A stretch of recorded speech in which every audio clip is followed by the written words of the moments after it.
that he is going to give us a much more deeper thought into the technology. I want to specifically, talk to you about our friends from USA. They are also just like you, having studied in India the engineering. After that, they got themselves settled in USA. What they are doing now, they are not just, they are having good salary, good income, good housing, everything. Is it that they are satisfied? No. I don't think even they are going to get their children sent to India for their future. Maybe they may settle there itself. But what they are doing, I would like to say to you, they have not forgotten their motherland. They have not forgotten their roots. You know what they are doing? They want to do something for India. My less fortunate people, we want to do something. What is it they have done? They said, what is it is very important for any person? It is only health. Out of the health also, what is more important? Eyesight. Without eyesight, I think that none of us would be sitting here reading all this technology innovation, nothing, science, convert into technology, nothing would have happened but for the eyes. He said, it is our dream, our goal in our life that we would like to eradicate the blindness, avoidable blindness in India. I am telling you, every year they are generating a huge fund of 25 crores every year and sending to Coimbatore, to the basic hospital, with which we are putting every year one hospital. And I tell you, this hospital, 80% of the patients are totally free. All tested in the villages, brought in the buses, in the hospital buses, to the base hospital, operated freely, again sent back to them in our buses. Feed them, everything totally free, and 20% of the patients only pay for that service rendered by us.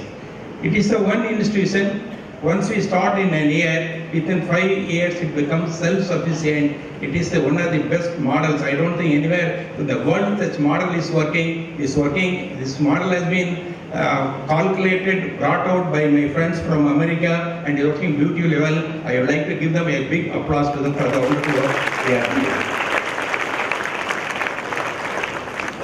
Yesterday and today, I had an opportunity to visit many of the exhibits in the hall, and also the RC car and the robo fighting, and also the other like photography, drawing skill of students, all those things. I tell you, it is all excellent. And from what we heard from the students from Angel, from Kumaraguru and the Bombay College and other college, what you have found from them, that they have been quite happy with the way in which the whole Futura was conducted. And from their words itself, we should feel that this institute has done the best so far as the scientific evaluation is concerned. And our focus, why we Futura? It is mainly to create research communities.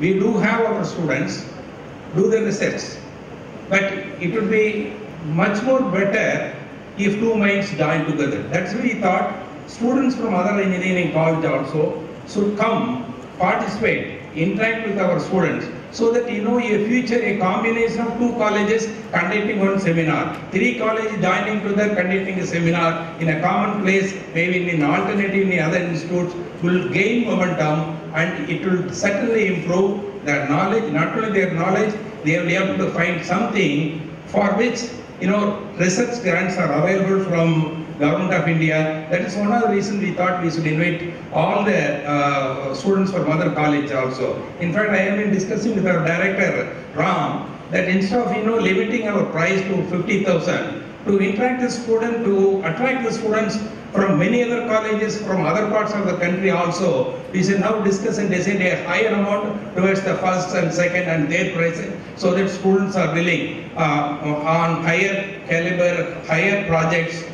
They will be willing to come and exhibit their talents in our college. That's what maybe the next year onwards we would like to do that. And in our college, I would like to say that Institute has so far received funds from various government agencies to the tune of 8.74 crores, out of which I am glad to announce that DST alone has given us 5.56 crores for 9 projects being done by our college alone. Now the centenary session of Indian Science Congress held in January 2013, what it says? It says, science for shaping the future of India. What does it mean? That we have to provide a roadmap for investing science into developing process of India.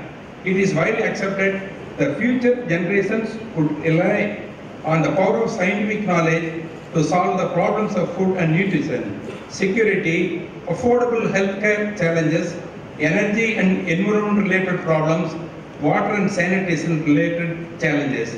Science, technology and innovation are the emerging 3 pillars from which future societies could not only benefit but also rely on solving social challenges. That is why this future. Now, I am happy to say that since we announced to have a Futura in the month of January, months back, our students started working on that, which I would like to just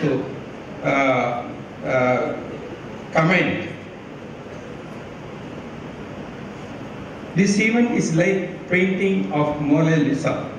On the painting of Mona Lisa, somebody commented, the lips are very good.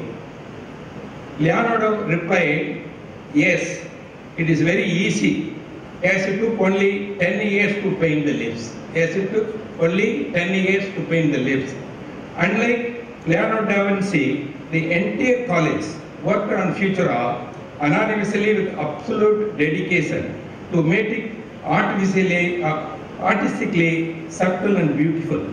Swami Vivekananda said, perfect sincerity, holiness, gigantic intellect, and all-conquering will.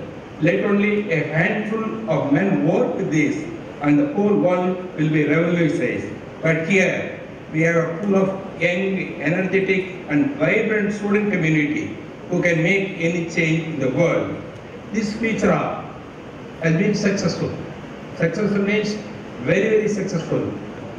I am really satisfied. It is a very satisfying day.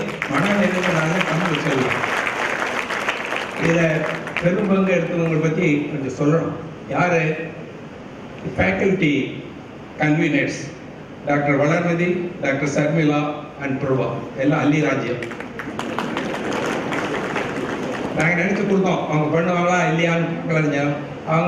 Parliament, what we are asking, 33% we need our representative in Parliament we are asking, but we are given 100% itself to do this feature.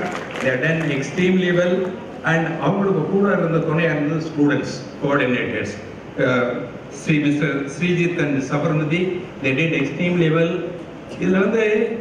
When this project was in the middle of, and the project finance was also sanctioned by me, I said I would like to have a presentation of the budget by all of you. In fact, I spent about 2 hours, 2 to 3 hours with them. Every one of them. This is main coordinators for the student community. There were how many other coordinators, student coordinators? 14. 20 coordinators. Every one of them was presenting so far as their point, their discipline of the branch, and I tell you, with utmost care, they did everything. Being a chartered accountant, normally our main point is to find always the problems or mistakes. Auditor means whether he is able to write the accounts or not, he will able to immediately pinpoint what is the mistake in the accounts. So when the budget was presented, I thought I have many things to make amendments. Absolutely tell you, fantastic. Maybe our state government and central government having finance ministers. At the end of the year, you will find so much money is not spent or overspent. But I can tell you, our Srijit and Sabarmati and their other 20 coordinators, they are eligible to be appointed the best of the finance ministers of the state government. I am extremely happy Please give them a big hand. It's not small.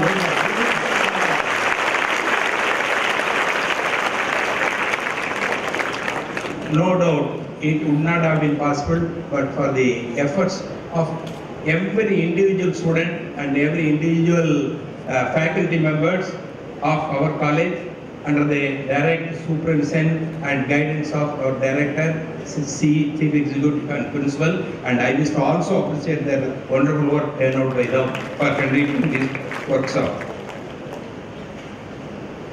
We have also conducted,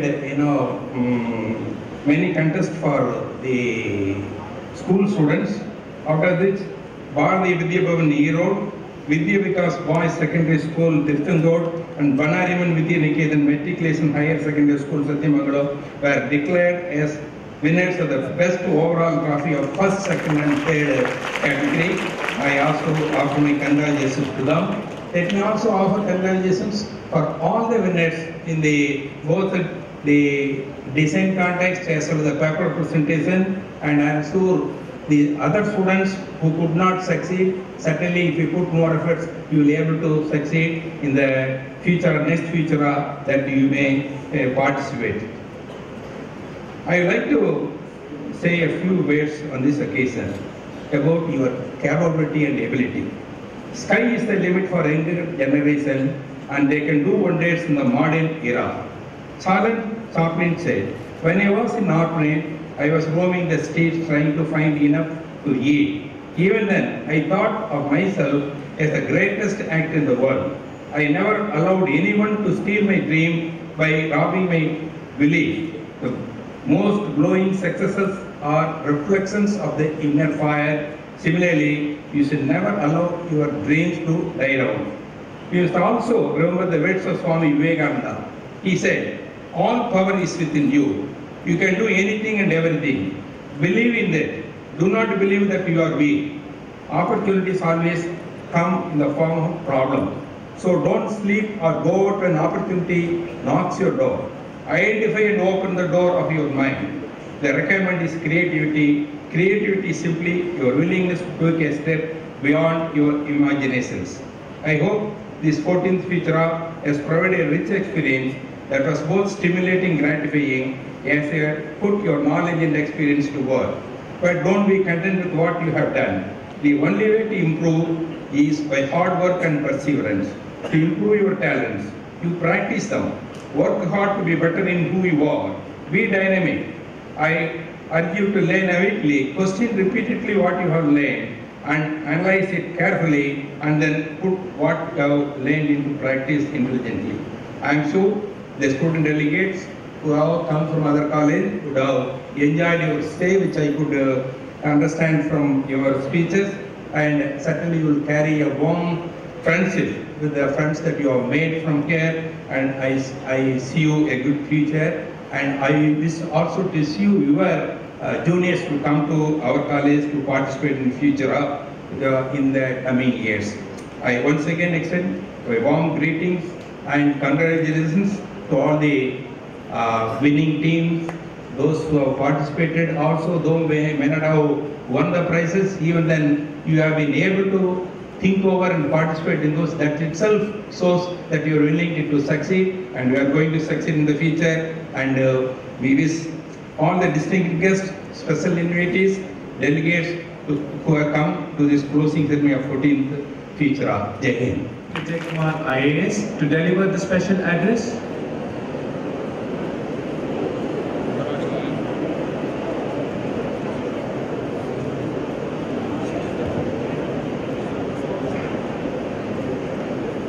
Dignitaries in the dais, respected professors, faculty members, my dear student friends, invitees, ladies and gentlemen. It's always a pleasure.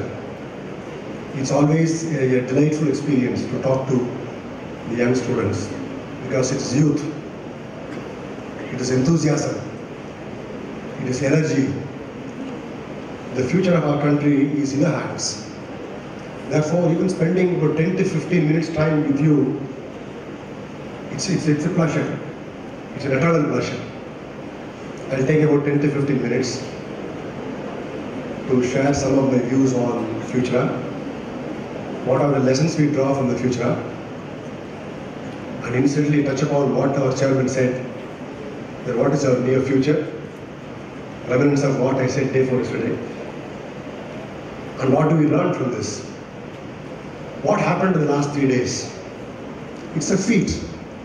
It's an extraordinary feat. It is an engineering feat. It is an administrative feat. It's an extraordinary feat. So many papers, so many designs, from so many institutions, so many brains, so many days. Sinjit was saying that about 3,000 students have participated. Assuming that they work for about 100 hours, at the rate of 4 hours per day, for 25 days, it is 300,000 hours, student hours. You see the enormous amount of effort that has gone into. Now what has happened? You have thought about the problem, you have identified the problem, you have applied your knowledge, technical, scientific knowledge, and you have come out with a solution. You know, education is all about this. The definition for education, knowing is not enough. You need to apply. You may know many things, but if you don't apply, that is not education. Willingness is not enough. You must do. You must act. Just because I am willing, I can give you 2-3 examples. I am slightly obese. I am slightly overweight. I know I may have to reduce my weight at least by 4 or 5 kilos. For reduction of weight, there are 2 options. Reduce the intake of calories and burn more calories. This I know, but I don't know. I don't do. I keep eating sweets. Therefore, your knowledge is not enough unless you do, you act on it. What has happened in the last 3 days? You have learnt many things in your academics and you applied your knowledge in solving problems. This is what education is all about. Now coming to engineering education, you know the meaning for the word engineer? It means be responsible. Your instrument. Suppose I say, in fact Chandler was saying, Dr. Sundaram was saying, the success of the Futura was engineered by the students' involvement. Students' involvement have engineered the success. It means students' involvement was responsible. Your instrument for the success. So the word engineering, ordinary meaning of engineering is responsible creation. The dictionary meaning, it says, the act of applying scientific knowledge in creating designs, products, process. A good engineer has to create a product, a new product or a process. I hope I'm clear. An engineer is not a person who is copying. It's not plagiarism. It is creation. It is creativity. We are all engineers. So by engineering itself means we need to create. What has happened in the last 3 days is the spirit of last 3 days is creativity. What an engineer is expected to do has been done in the last 3 days. As I mentioned, this Futura offers a number of lessons to address the challenges the engineering education at present in the country. Now, what are the challenges of engineering education? Let us take IITs. We all agree that IITs are the best institutions in the country. The premier institutions in technical education are IITs. I don't know how far you know, out of 700 best technical education institutions in the world, none of IIT in India figure in the first 200 list. No IIT figure in the first 200 best engineering education institutions in the world. The first IIT that figures in the rank of 212 was Delhi IIT. I had an occasion to look at their placement performance, IIT's placement performance, because always institutions are judged based on placement and research and development. Certain percentage of IIT graduates go abroad for pursuing their further studies. Majority of them get into IT sector. Some percentage get into core sector, because we all know that an ideal thing for an engineer is to get into a core engineering sector. I further looked into what do they do, what these IIT graduates do in this core sector. They do three things. Some of them manage shop floor. Some of them are involved in procurement and inventory management, purchases. The rest of them chase people as managers. Very, very negligible percent. I can't even give numbers who are actually involved in development of process, new process and new product. Now this is about IIT. What about other engineering institutions? A mechanical engineer slogging for 4 years, getting into placement in an IT sector, it is for a software job. Now for getting into a software job, we should not slog and waste 4 years struggle in engineering education. A good certificate course in an NIT would fetch this. There is somewhere we are missing the bus. Both Professor Sindhya Pandian and Dr. Y.S. Rajan mentioned the other day, the problem in our education is we are not equipping our students with skills, with higher order thinking skills, namely analysis, synthesis, application. We are all focusing on memory-based skills. So that is the issue. Now, as an outcome of this problem, there are about 3,400 engineering colleges in the country. We have 3,393 colleges. About 14.85 lakh engineers every year. Please bear in mind that every year our country is producing nearly 14.85 lakh engineers. Out of this 14.85 lakh engineers, the surveys indicate 90% of them are not employable. Bannari is a different story. We place almost every student who is willing to get placed. We see to it that you are placed well and take a handsome salary. But in the national scenario, 90% of them are not employable.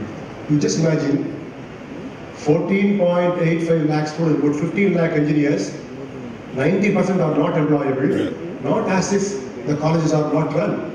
Colleges are run. We have faculty members, we have students attending class, huge infrastructure all over. Everything else that has to happen outside classroom has been happening. And what has to happen in the classroom alone has not been happening. These are the biggest challenge we have, but you just look at what happened in the last 3 days, 4 days. I used to keep going around the premises often, but what I saw in the last 1 month was something extraordinary.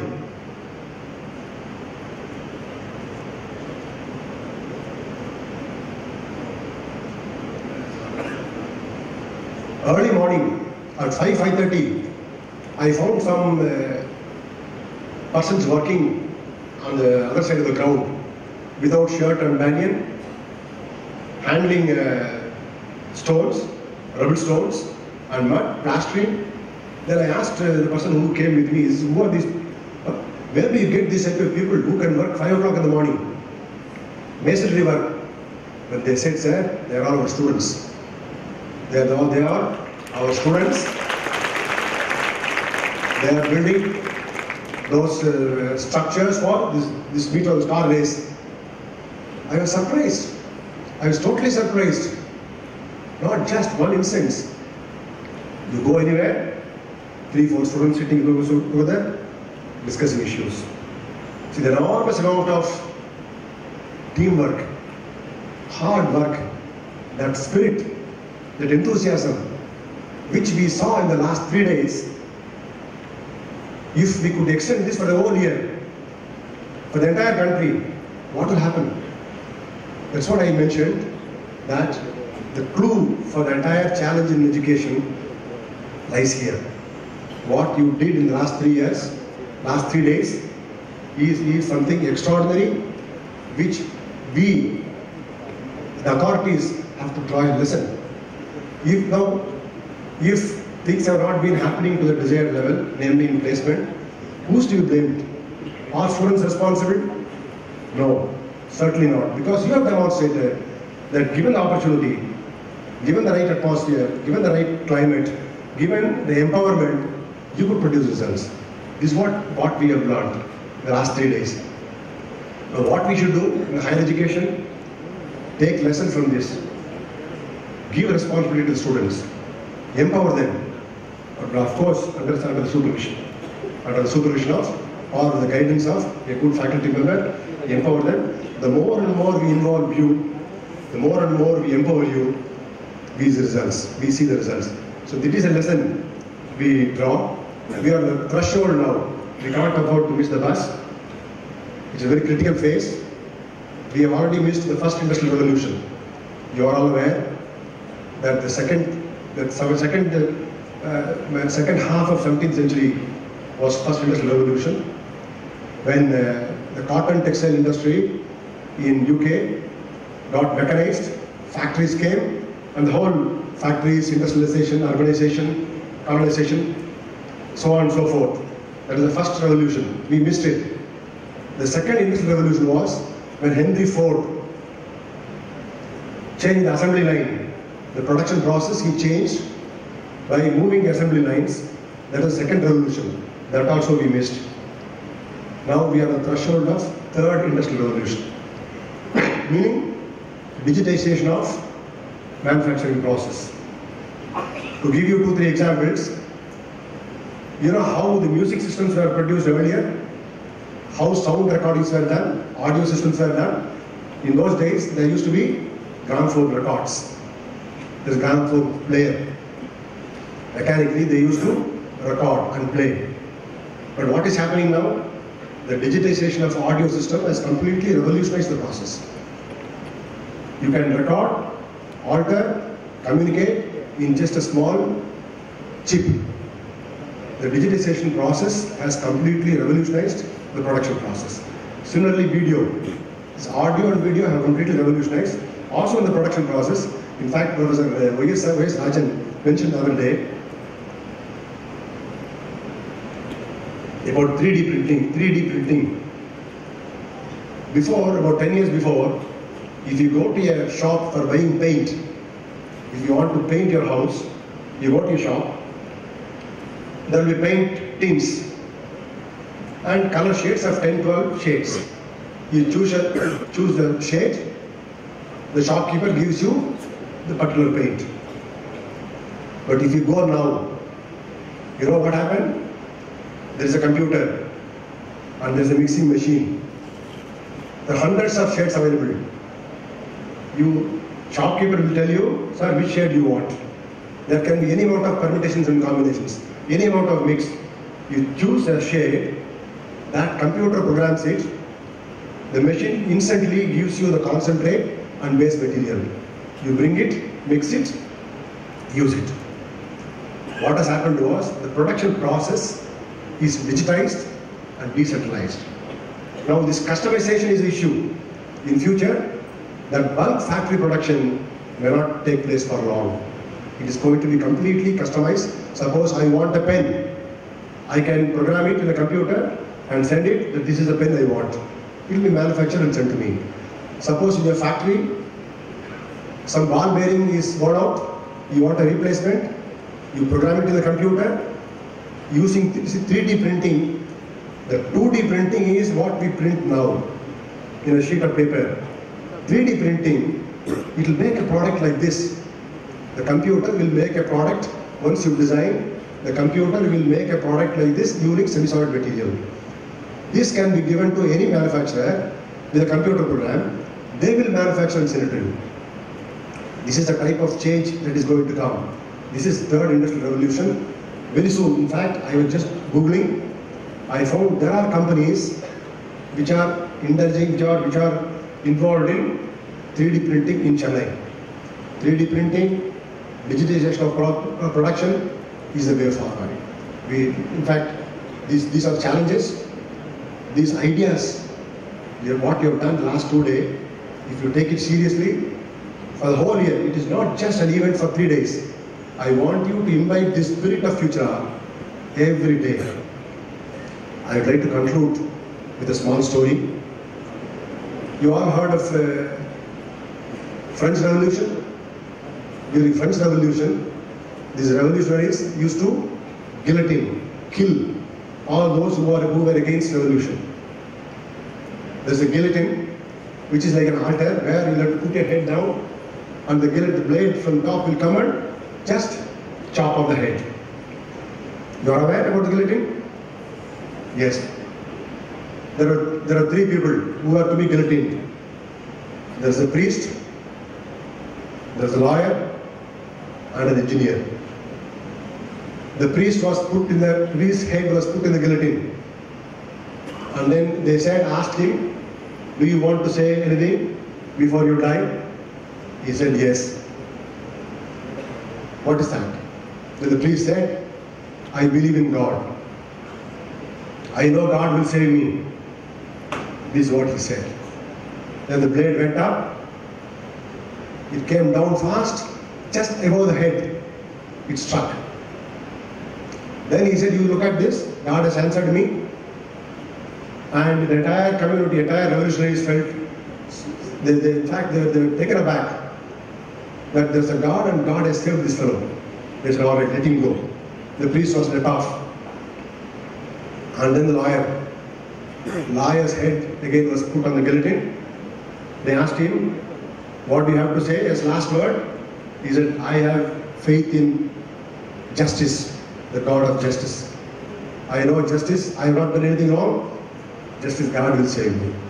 Again, the blade went up, came down. He was about to chop off, it got struck. He also escaped. And then the engineer's head was put on the guillotine. It was about to come. They asked him, do you have anything to say? He said, I don't believe in God, neither in justice. But I believe in one thing. I just looked up. I'm an engineer. I see a small knot that is struck in the rope. That is why the blade is not coming down. They said, okay, remove the knot and the head is cut off. Therefore, the moral of the story is, see, whatever you want to say, you can say, but there are certain, you should know when to say and when not to say. The last thing which I want to say, our chairman has been talking to me many times. While we are extremely happy that our institute has been doing very well. And anybody will say this is the best institution in the vicinity, in South India. Even we have laurels to claim across India. But then, no, this is not what I want. Now, why not we top the list, top the country, top the world? What is wrong with us? We have excellent infrastructure here, best of the faculty here, and best of the students here. What is wrong? This is what he has been, it is a matter of very serious concern for him. He says, I am prepared to walk any amount of extra mile, but we must do this. We must achieve this. He says, this is my dream in my life, making Bannari as the best institute in the world. Now the management is willing to cross that extra mile. We are willing to give this opportunity, but it has to be used by you. Students, we have to use. All of us have free will. You know what you mean by free will? You do whatever you want to do. This is the faculty available only for a species like human being. We are at liberty to do anything we want to do. We have free will. But when you say you have free will, you are also responsible for the consequences. So let us realize that we have free will. If you get up early in the morning, take your subject seriously, your life seriously, and college gives you opportunity to perform. You can perform well. Suppose you don't take it seriously, then the headache is yours. You have free will and you are responsible for the consequences. The management is here to give you any amount of opportunity. We are willing to invest any amount of money, which you have seen. So please make use of the opportunity. I know you will. You have demonstrated. And with these few words, let me wish you a glorious and illustrious future. All the best. Thank you.